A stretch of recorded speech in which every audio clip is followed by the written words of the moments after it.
ADP is starting to put out some very concerning numbers around the labor market.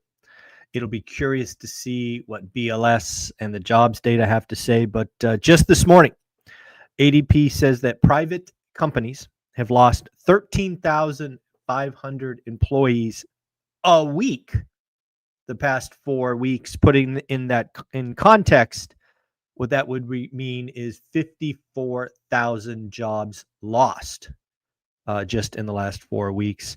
To take some context on that even further, just last week, ADP was talking about 2,500 jobs lost. So we are seeing an increasing rate of job loss. It'll be interesting to see. Again, I am in the camp that the Fed needs to delay their meeting. I think it is, frankly, malpractice that they are going to make a decision with incomplete information. But we shall see. It looks like that jobs number from ADP is once again scaring the bond market. The bond market appears on the 10-year to be headed towards 4%. It was sub 4.1 this morning. So again, could we be seeing 4% 10-year again, which might mean, playing with low sixes on mortgage rate. On top of that, we are starting to get data on other measures like retail sales and PPI, but please understand these are September numbers, not October numbers. These numbers are old. These numbers are interesting at best, but really don't show what happened in October. And remember, October, I think, is going to go down as an important month, given that layoffs spiked to 157,000. Right, the highest October in something like 20 years. Let's do PPI first, which is an inflation reading. PPI headline came in at 0.3 month on month, as expected. However, core, ex food, ex energy, came in better than expected. Core came in at 0.1 versus an expectation of 0.2. So inflation, at least at the core level, not as bad as feared. Where was the inflation? Well, airline fees up 4%, gasoline up 11.8%. So again, inflation is out there. In addition to PPI, we also got retail sales. Retail sales headline came in lighter, worse than expected, came in at positive 0.2. Expectations were for 0.3. However, if you go ex autos, came in as expected at up 0.3. So again, very interesting to look at. As far as where the retail is growing, if you look at retail sales year on year, up 4.3%. Sales at restaurants up 6.7%. Miscellaneous retailers up 2.9%. Music stores, sports establishments, and etc. down 2.5%. And even online sales were down 0.7%. So interesting for me. We did offer up some autographed books for ticket sales on Eventbrite. I want to let Matt and Tamika know that, yes, you have qualified for autographed books. I will reach out to you, or we can just get you those books at the event either way. But I have a couple of left. I think I have 4 left. Again, if you want to buy a one rental at a time autographed book, you don't have to. Just buy tickets to our Vegas event, and you too will get an autographed book. So hopefully you like that.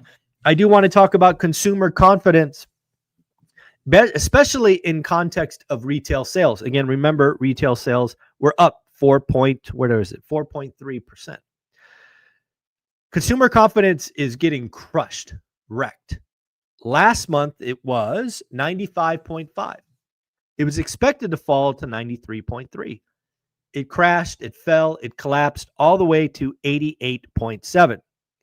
The current conditions sank to the lowest level since 2021, and forward-looking conditions went to the April lows. All of this is on fear of the labor market. It's interesting, again, the more and more I look at consumer confidence, consumer sentiment, which is a forward-looking indicator, and then I look at retail sales, which is obviously a backwards-looking indicator, they are not telling the same story. I am very curious. In fact, if I was getting my PhD in economics, I would do a research around consumer confidence or consumer sentiment, because I think the survey in the realm of social media is getting or becoming worthless. I think it is becoming a political tool that is being skewed by echo chambers. Because again, you can't have consumer sentiment and confidence at record lows, but yet have retail sales up nearly 5%. It just doesn't really compute. So again, interesting. Got a report from Mike Simonson. It looks like weekly pending sales are running ahead of last year. Again, thank you. We called August bottom, which is really cool. Currently, pending home sales are up 15% year on year, which is quite impressive. Did get an earnings that I thought was interesting. Abercrombie and Fitch beat top line and bottom line. I don't know about you. I don't think I've ever shopped at one of them. But what I know about Abercrombie and Fitch is they are not cheap. They are some expensive clothing, I believe. And again, their Hollister brand is particularly picking up. So again, retail consumer spending looks to be good. I do want to congratulate somebody for getting their next deal. He actually sent me this about a week or so ago. So Omid, I apologize. It got lost in all of my messages. Wasn't intentional. So Omid, congratulations on your next deal. Your card will go out in the mail today. Folks, if you don't know what these are, this is how I say congratulations. If you get a deal and One Rental at a Time helped you, buy box, messaging, inspiration, whatever, I'll send you a black card. If it's your next deal, if it's your first deal, I will actually send you a golden ticket. So look forward to that. We did get some Fed speak. Again, we do have a Fed meeting coming up. Goldman Sachs says December rate cut feels secured or sealed. Goldman Sachs also says look for 5 dissents.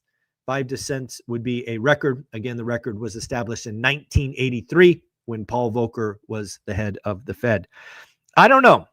Again, I will stand here and once again say that if the Fed doesn't delay, doesn't get a sneak peek of what I think will be horrible jobs numbers, I do not think they're going to cut. So again, Goldman says yes.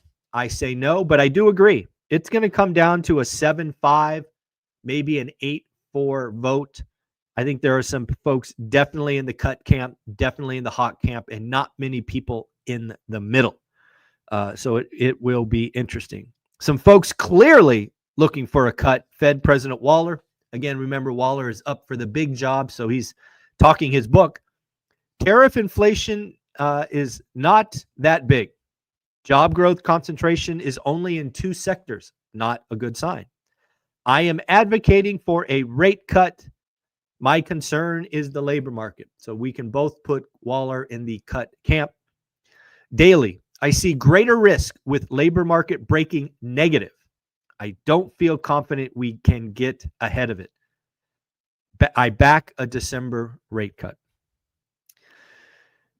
Talk about our school community. Again, folks, you need to be with other wealth builders. I'm giving you an opportunity to be around 506 other wealth builders. Here are just some topics that we talk about in the forum. There was a new member introduction from Orlando. Greetings from Orlando. We had mobile home investors asking questions. Somebody celebrating closing on 2 units. Somebody doing BRRRRs and even making BRRRR work in this market. And finally, somebody asking Section 8 questions. Again, if you are interested in real estate investing, just starting, getting going, this community is where you need to be. Ask your questions, respond. It is a very, very active and supportive community. So get in there and ask your questions, network, be a good person. A couple more quick things to talk about. Looks like Black Friday, or the season of shopping, might be disappointing this year. Again, I think this is kind of laughable, but here we are. Shoppers are expected to curtail Black Friday spending. Consumers plan to spend $622 between November 27th and December 1st.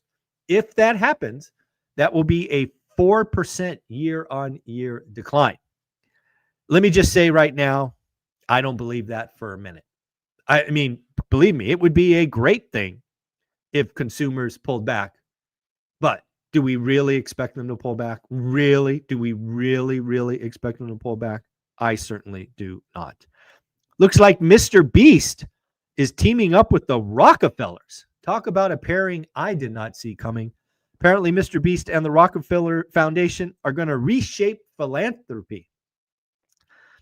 Don't even know what that means, but it sounds entertaining. And anything with Mr. Beast on it, I'm certain will be entertaining. Resi Club and Stessa did a survey of mom and pop investors. And lo and behold, it appears that mom and pop investors are looking for their next deal to produce a 7% cap rate. Again, not a lot of mom and pop landlords think cap rate, but hey, that was the question. That was the survey. So I found that interesting. Folks, I hope you have an amazing day. Remember, if you are a landlord, you have properties, you're thinking about properties, getting the best insurance at the best rate is your job. You can go ahead and give Steadily a chance. Maybe they can help you. Maybe they can't. But click the link in the description and see. And again, join school. You want to do it. I know you do. It's 67 pennies a day, $20 a month. Get around 500 plus other wealth builders. Look at the 9 accountability calls, all the education. For that record, Jason Pritchard just gave us the door knocking script. So I just added the door knocking script to the video of him building lists. Just added it. Also put in general discussion, the door knocking scripting, so you can find it easy. It'll be right at the top. So again, all of that stuff and more is there for you. And of course, don't forget to get your Eventbrite tickets to our amazing Vegas event. Again, folks, Vegas is on sale. So get your cheap flights, get your cheap hotel, and let's go to the family reunion and see what's what. All right. Take care. Have an amazing day. Later.